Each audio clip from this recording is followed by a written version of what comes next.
Bueno, con gran alegría les saludamos a todos ustedes en otro encuentro más que el Señor en su divina providencia nos permite tener.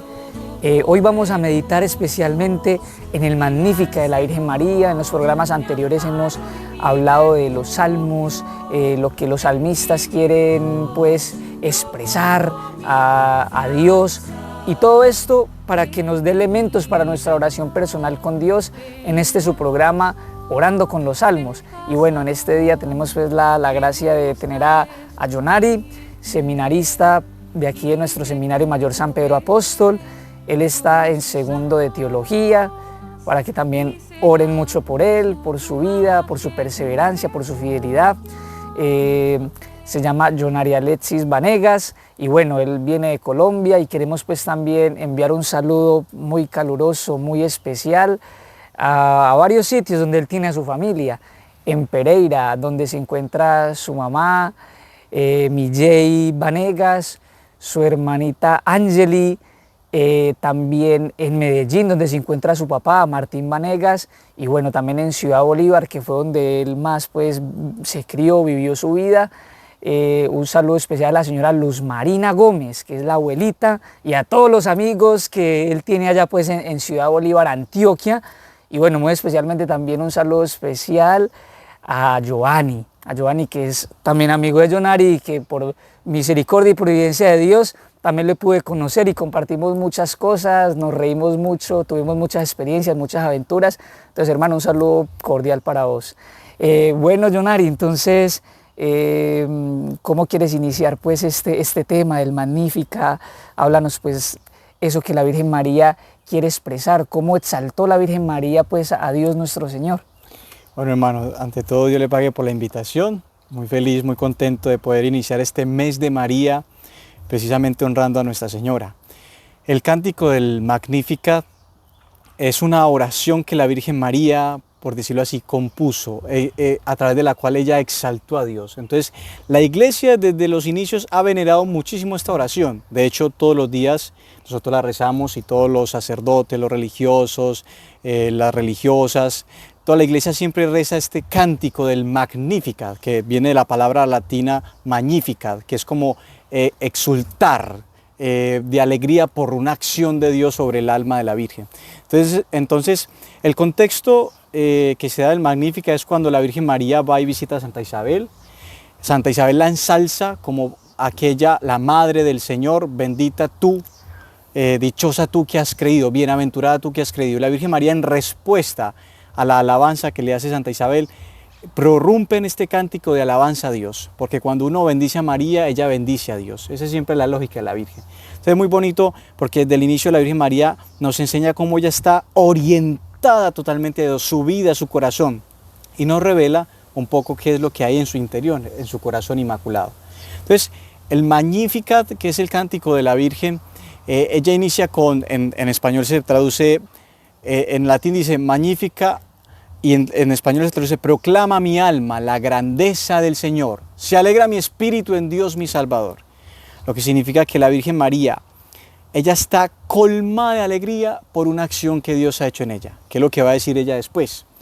Porque el Poderoso ha hecho obras grandes por mí. Entonces la Virgen María está reconociendo, como en el Antiguo Testamento, hay algo que el Antiguo Testamento dice de Dios, y es que solo Él hace maravillas. Hay un salmo muy bonito que dice: te alabo, Señor, porque solo tú haces maravillas. Y las maravillas se entienden en la palabra de Dios, en la Sagrada Escritura, referente a las acciones que solo Dios puede hacer, como crear, como liberar al pueblo de Israel. Son acciones salvíficas que solamente Dios puede realizar. Y la Virgen María se ve como objeto de esa misericordia de Dios, donde Dios derrama su gracia, su amor, y hace un portento en ella. ¿Cuál portento? Nada más y nada menos que la encarnación. El Hijo de Dios, Dios Todopoderoso, la segunda persona de la Santísima Trinidad, desciende sobre su vientre inmaculado y se encarna en sus entrañas. Y lo tremendo de esto es que la Virgen María exulta en Dios, porque se ve algo muy lindo que dice San Juan Pablo II sobre la meditación del Magnífica, y es que la Virgen María se ve mirada con benevolencia por parte de Dios. Porque aunque nuestra Madre nunca cometió pecado, no es pecadora, no hay ninguna criatura como ella, es la criatura más perfecta, más hermosa y más santa que Dios ha creado, aún así la Virgen María se reconoce criatura y que delante de Dios ella es un puntico, una arena, es nada delante de Dios. Y la Virgen María tiene conciencia de su pequeñez y de su nada, y por eso ella exalta a Dios, que es el que ha hecho obras en ella y que la ha mirado con benevolencia. Por eso la Virgen María dice en su canto, porque ha mirado la humildad de su esclava. La Virgen María reconoce que Dios ha aceptado, ese sí que ella le dio como esclava, y que lo único que Dios ha hecho en ella ha sido fijarse con misericordia. Y es una tremenda lección muy grande, porque a contrario de lo que enseña el mundo hoy en día, de que uno se tiene que exaltar, poner por encima de otros o creerse más por los dones que Dios ha puesto en uno, nada que ver. La Virgen María, que ha sido la más agraciada entre todas, se pone de última y reconoce totalmente la gloria de Dios. Bien, Jonari, muchas gracias por ese primer punto que es bien crucial, bien lindo como Nuestra Señora exalta a Dios, es poder reconocer esas obras maravillosas y grandes que el Señor hace. Y bueno, la Virgen María siempre es el modelo para nosotros, porque bueno, en fin de cuentas, lo más importante, lo más grande, lo más bello, lo más sublime que hemos recibido nosotros es a Jesús. Por ejemplo, San Luis María Griñón de Montfort dice en el Tratado de la Verdadera Devoción que la Virgen María sabe y reconoce que el don más grande que ella recibió y lo más precioso es haber recibido al Hijo de Dios en sus entrañas, o sea, ser la madre de Jesús. Ese es el regalo más grande, como cuando uno, no sé, le pregunta a su madre, o uno en lo que conoce a su madre, uno dice, yo sé que a mi mamá le gusta, no sé, esta comida, le gusta este lugar, y yo a mi mamá, cuando, no sé, en una fecha especial, yo la quiero sorprender y la voy a llevar a este sitio, porque eso es a lo que ella más le encanta, donde ella se siente más plena, más feliz. Pues miren, la Virgen María, el regalo más grande es Jesús, y por eso ella canta de alegría, goza, porque se siente plena, se siente muy alegre de recibir al Hijo de Dios en su vientre. Entonces, bueno, esa es una gran enseñanza para cada uno de nosotros. Nosotros también hemos tenido esa gracia, esa dicha de poder recibir al Hijo de Dios en nuestro corazón, en nuestra alma, y lo recibimos cada vez que queramos, y estamos en gracia de Dios, en la Santa Comunión, en la misa diaria o en la misa dominical. Es un regalazo y que nosotros debemos aprovechar, y a través de este Magnífica que estamos meditando hoy, pedirle a la Santísima Virgen María que ella nos dé en nosotros esos sentimientos de alegría, de exultación, porque tenemos al Hijo de Dios en nuestro corazón. Entonces, bueno, Jonari, ¿qué más nos podrías comentar de pronto? La Virgen María, ¿qué juicio hará de Dios, de sus obras, de sus maravillas? Bueno, muy interesante eso, porque justamente la segunda parte del Cántico de la Virgen es una contemplación, una meditación que la Virgen María hace del juicio de Dios en la historia. O sea, la Virgen María medita, reflexiona de cómo es el obrar de Dios, cómo Él ha obrado en la historia. Hace algo que en la teología se llama una teología de la historia. O sea, ella medita cómo ha obrado Dios durante los siglos. Y esto nos revela algo también del corazón de la Virgen, y es que la Virgen María es una mujer llena de la palabra de Dios. Yo al principio, cuando conocí el Cántico del Magnífica, me parecía increíble que la Virgen María hubiera compuesto esto. Pero después me di cuenta que el Cántico de la Virgen está lleno de muchos pasajes del Antiguo Testamento, de la Sagrada Escritura. O sea, la Virgen María como que va citando ciertos pasajes y los unifica. Entonces yo como que me decepcioné un poquito, y yo dije, no, pues yo pensé que la Virgen María lo había compuesto ella sola. Pero después leyendo a Benedicto XVI en la encíclica Verbum Domini, la palabra del Señor, él explica que esto antes exalta más a la Virgen, porque ella es una mujer que sus palabras no son propiamente, ella no saca como cosas suyas solas, como de su ingenio, sino que antes quiere siempre estar referida a Dios, y por eso cuando empieza su cántico es siempre lleno de la palabra de Dios, o sea, lleno de la presencia del Señor. Eso significa que la Virgen María constantemente meditaba la palabra de Dios. Antes de sacarnos una obra poética suya con su sello es que es Dios, o sea, ella está poseída por la palabra de Dios. Tanto así que Benedicto XVI dice que ella en la palabra de Dios es como su casa, entra y sale cuando quiera, porque la tiene presente en su mente, en su corazón. Entonces la Virgen María, el juicio que hace de las obras de Dios es que ella ve que Dios en su obrar a los poderosos los abaja y exalta a los humildes. Es muy tremendo porque esto lo cita San Luis María Griñón de Montfort, hablando de que el demonio, que era un querubín altísimo, fue desterrado y destronado, quitado de su solio junto con los otros demonios. Y a cambio, para llenar esos tronos, Dios ha puesto a los santos, que han sido personas humildes, y entre ellas la primera, la Virgen María. El demonio que quiso ser venerado por todos fue abajado al infierno. Y la Virgen María, que quiso ser la esclava, fue exaltada a ser la reina de los cielos y la tierra. Entonces la Virgen María medita que el proceder de Dios es escoger a los pequeños y a los humildes. Por eso uno ve que el Señor escogió a Moisés, que era tartamudo, y derribó al faraón, que era un hombre portentoso de poder. El Señor escogió a Abraham, que era un hombre anciano, su mujer era estéril, y lo escogió a él y le dio una descendencia tremenda. Entonces uno ve que el proceder o el profeta Jeremías, que él se siente indigno del ser tan joven y Dios lo llama a él. Y así con los profetas, los apóstoles. Entonces la Virgen María contempla ese obrar de Dios, que ante Dios es más grato uno ser humilde y mantenerse delante de su presencia pobre, para que Él sea nuestra riqueza y nos exalte por la humildad y por la pobreza. Muy bien, son elementos muy valiosos, Jonari, porque claro, como nuestro programa se llama Orando con los Salmos, le da esa fuerza de que verdaderamente la Virgen Santísima ha meditado la palabra de Dios, y en el fondo los salmos es palabra de Dios. Entonces sabemos que muchas veces uno dice, no, yo no sé orar, no sé qué decirle a Dios. Bueno, miremos los salmos y hagámoslos con todo el corazón y hagámoslos oración, porque muchas veces uno hace un salmo, o reza un salmo y dice, Señor, tengo esta dificultad, yo te llamo y no me escuchas. O sea, tenemos que hacer lo nuestro, y obviamente aquí aplicándolo pues al Magnificat, es saber que el Señor ha hecho maravillas en mí.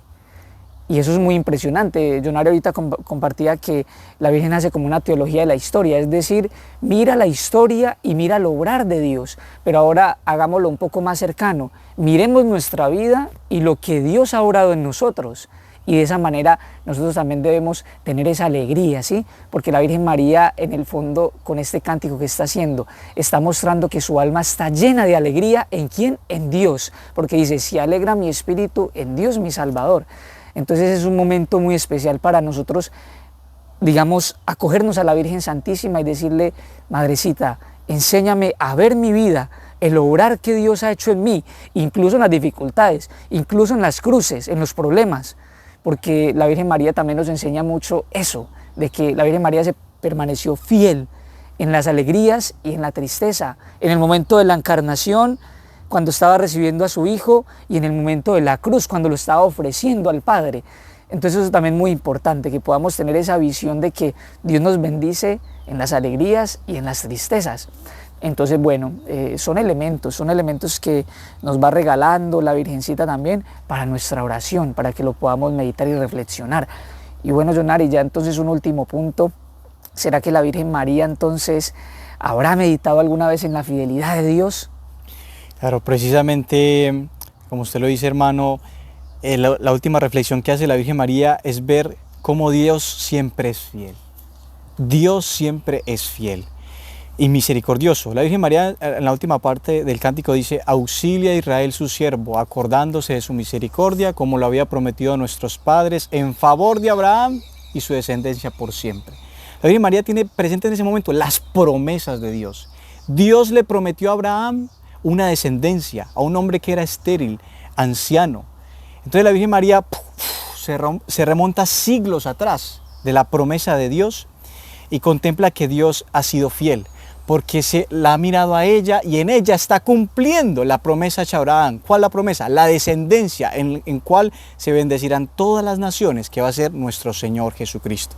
Entonces la Virgen María reconoce la fidelidad de Dios, que cumple sus promesas y que la ha cumplido en ella, no solo por ser ella, sino también por el hecho de que Dios lo prometió a Israel. Entonces ella ve esa misericordia para con ella por la promesa que le hizo a Israel. Entonces la Virgen María, por decirlo así, extrapola esta misericordia que ella ve en ella, pero ve que la recibe por las promesas hechas a Israel. Entonces ve cómo esa bendición que le llega a ella es para todo Israel y para todas las generaciones.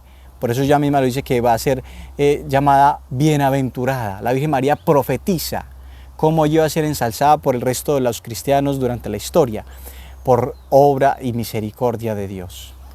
Bueno, muy bien.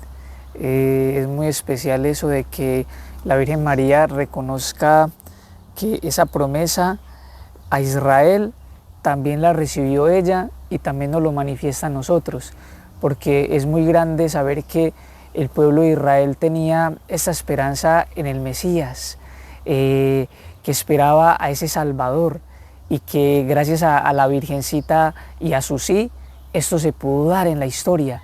Y ustedes y yo hoy somos beneficiarios de ese sí de la Virgen, de esa fidelidad de Dios, que Dios esperó el momento propicio, el momento indicado, ¿para qué?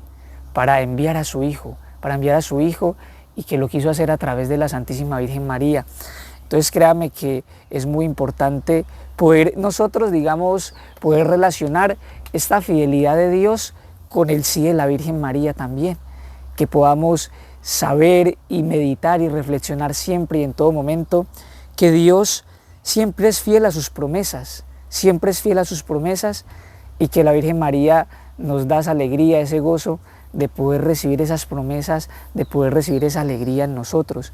Entonces sí, es muy importante, queridos hermanos, que nosotros en nuestra vida no desmayemos, no decaigamos, porque claro, muchas veces el Señor nos permite cruces, nos permite dificultades, pero no debemos olvidar que el Señor es fiel, el Señor siempre está ahí.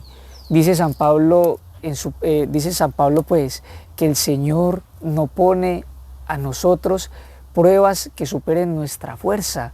O sea, el Señor, junto con la dificultad que nos envía, nos da la fuerza para sostenernos.